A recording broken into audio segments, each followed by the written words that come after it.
Hello and welcome back to another video. Today I'm going to show you how you can change your Facebook account on Monopoly Go. Now, whether you signed in with the wrong account or it's just an old account that you don't use anymore and you want to use a fresher one, whatever the reason, I'm going to show you how you can change your Facebook account right now. So to start with, you first want to have the app open like I have here. Then in the top right corner we can see 3 little bars, and we're going to go ahead and click on that, and that will open some of our settings. Then from here you want to click settings, which is the last option, and then from here you want to click that green button at the bottom which says connect account.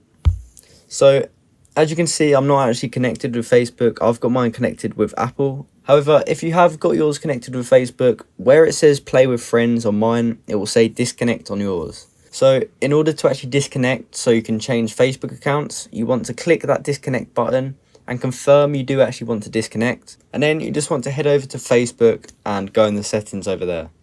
Now if we come to settings and privacy and just scroll down to this your information bit here, we want to go ahead and select apps and websites, which we can find here.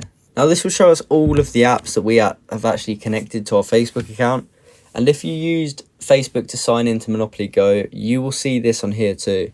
So what you're going to want to do is when you see Monopoly Go, like you can see Patreon at the top here, you just want to click on that and then select remove, and then from there it will be removed from your Facebook account, and then you can restart the Monopoly Go app and you can head back inside of there, and then you can reconnect Facebook accounts, but this time use a different account, and you will have successfully changed your Facebook account on Monopoly Go. So I hope you found this video helpful, and I hope you successfully did manage to change your Facebook account.